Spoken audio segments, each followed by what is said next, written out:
이태원 참사 현장에서 구조된 생존자가 모든 게 제 탓이라며 국민의 신금을 올리고 있는 가운데 정부와 초당적 협력을 하겠다던 이재명은 정부의 무능으로 참사가 일어났다며 태도를 싹 바꿨습니다. 단 이틀 만에 태도를 바꾼 이재명, 발언 시점을 바탕으로 말이 달라진 이재명을 분석해봅니다.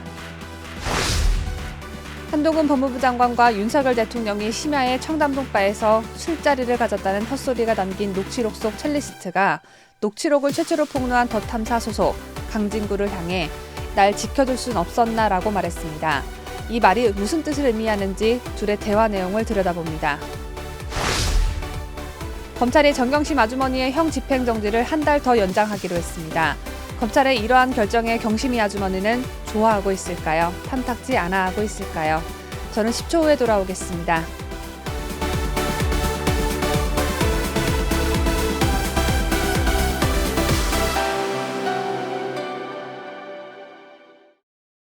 시청자 여러분 안녕하십니까? 이태원 참사로 불시에 가족을 잃은 유족분들에게 깊은 애도와 위로를 다시 한번 전하면서 2022년 11월 2일 수요일에 전해드리는 뉴스데일리 베스트 시작합니다. 지난 주말 헬로윈 축제를 맞은 서울 용산구 이태원 거리에서 압사 참사가 발생한 가운데 현장에서 구조된 생존자가 멍이 든 자신의 다리 사진을 올렸습니다. 당시 압박이 어느 정도였는지 알려주기 위함이었는데 부상 정도도 물론 심각했고 마음 아팠지만 무엇보다 사진과 함께 쓴 글이 우리 모두를 되돌아보게 하고 있습니다. 지난달 31일 한 온라인 커뮤니티에는 이태원 생존자입니다라는 제목으로 한 게시물이 올라왔습니다. 작성자 L씨는 저는 구조되어 살아있긴 하지만 같이 끼어있다 돌아가신 분이 너무 많아 죄송하고 마음이 무겁다며 심경을 전했습니다. 이어 끼어있을 당시 압박감이 어느 정도 강했는지 알려드리기 위해 제 다리 사진만 올려보겠다며 자신의 다리를 찍은 사진 3장을 함께 첨부했습니다. 사진 속 A씨의 양쪽 다리에는 허벅지부터 종아리까지 전체에 피멍이 심하게 들어있었습니다. A씨는 저도 제가 그날 이태원을 가서 이런 일을 당한 거 잘 알고 있다라며 모든 게 다 제 탓이다. 그래서 그 누구도 원망하지 않는다라고 강조했습니다. 사고 수습도 하기 전에 사고의 명확한 발생 원인을 파악하기도 전에 누구의 탓인가, 누구의 책임인가부터 따지고 묻고 늘어지는 일부 정치인들과 그들의 동조하는 일부 국민들을 향한 외침이 아닌가 생각되는데요. 이렇게 심한 부상을 당하고도 모든 걸 자신의 탓으로 돌리는 훌륭한 국민이 있는 반면 더불어민주당은 윤석열 정부를 향해 비판을 쏟아내고 있습니다. 제2의 세월호 거짓 선동몰이가 시작됐음을 저는 지금 여러분께 알리고자 합니다. 앞서 이태원 사고 수습을 위해 정쟁을 자제하고 초당적으로 협력하겠다고 공언한 민주당이 만 하루가 지나자마자 책임 소재를 따지기 시작했습니다. 이재명 더불어민주당 대표는 1일 오후 국회에서 열린 당의원 총회에서 이태원 사고를 두고 명백한 인재이고 정부 무능과 불찰로 인한 참사가 맞다고 규정했습니다. 이재명은 지금부터 가장 중요한 일은 아무 이유 없이 천재지변도 아닌 내 가족, 친지, 이웃들이 영문도 모른 채 죽어가야 했는지 그 원인을 규명해야 한다며 그래야 다시는 이런 일이 재발하지 않기 때문이라고 말했습니다.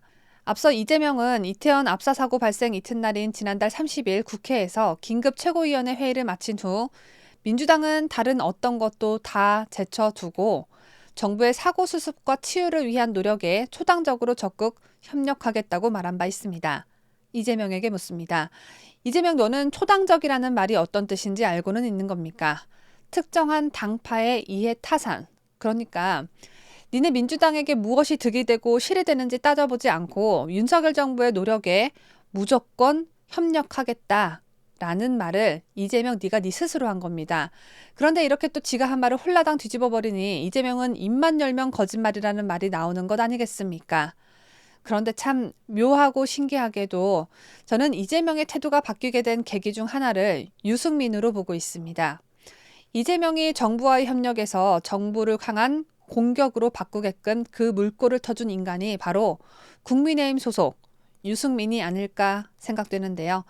이재명의 태도가 바뀌기 하루 전인 지난달 31일 유승민은 국가는 왜 존재하나라며 정부는 사전에 대비했어야 했다고 말했고 심지어 이상민 행정안전부 장관의 파면까지 언급했죠.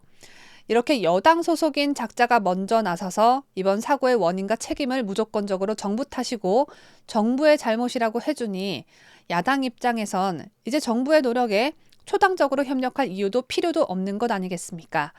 이준석 추가 징계 내릴 때 막말한 윤석열 당원은 왜 징계 안 하냐고 미친 듯이 날뛰었던 유승민도 그때 같이 날려버렸어야 했는데 그러지 않았던 국민의힘 대실수가 아니었나 싶습니다.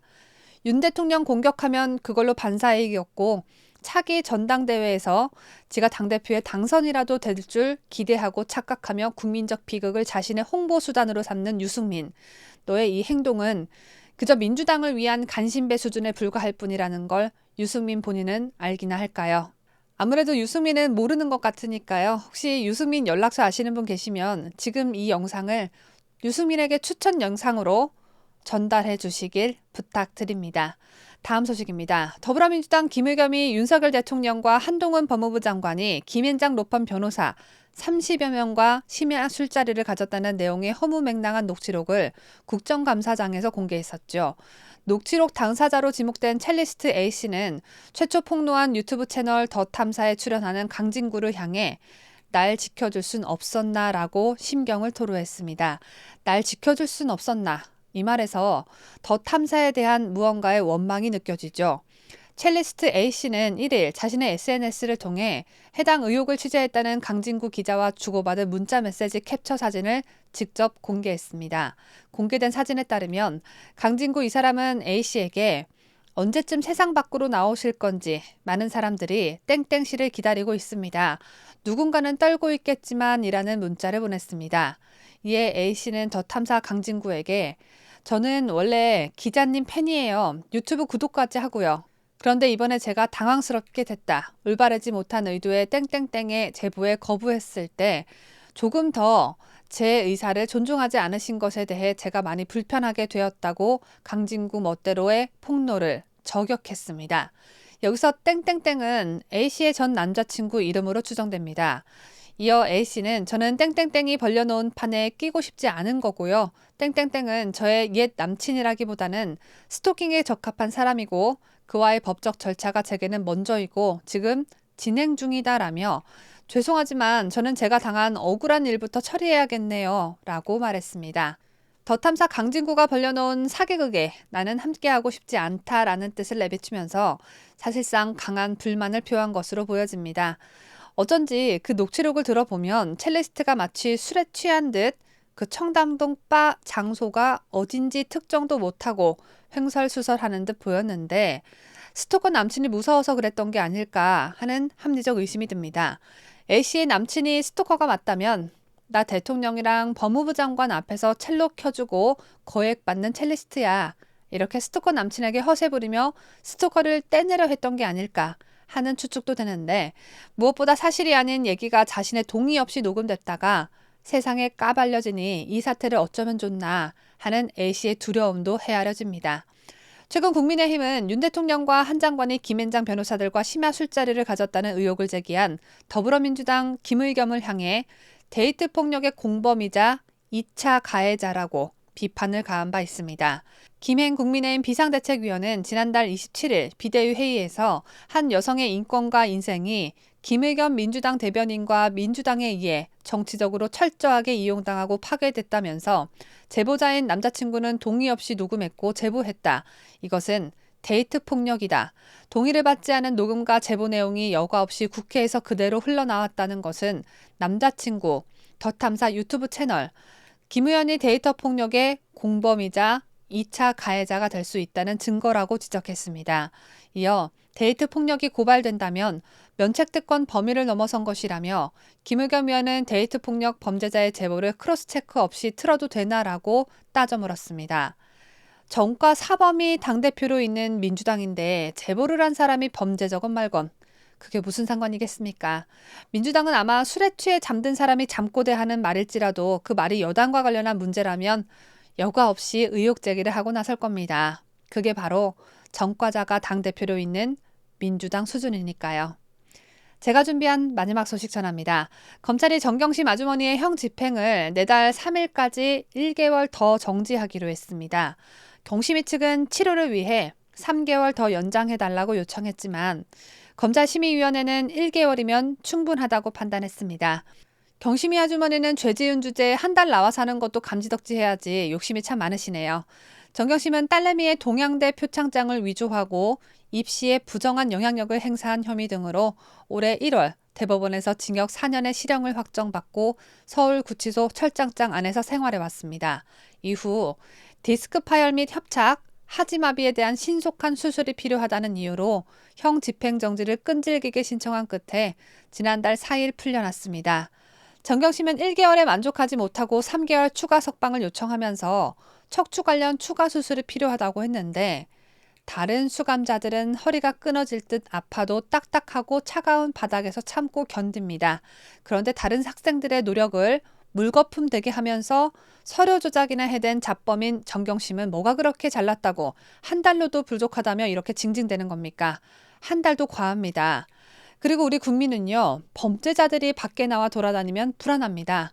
하루빨리 정경심은 너에게 주어진 생활 공간으로 복귀하시길 바랍니다. 올해 연말도 역시 가족과 함께가 아니라 차디찬 감옥 안에서 혼자 보내셔야죠.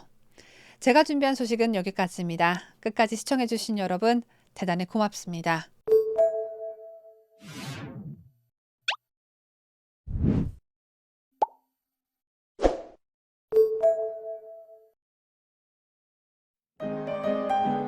뉴스데일리 베스트는 구독자 여러분의 소중한 구독료를 운영합니다. 여러분의 자발적 구독료 참여를 기다립니다.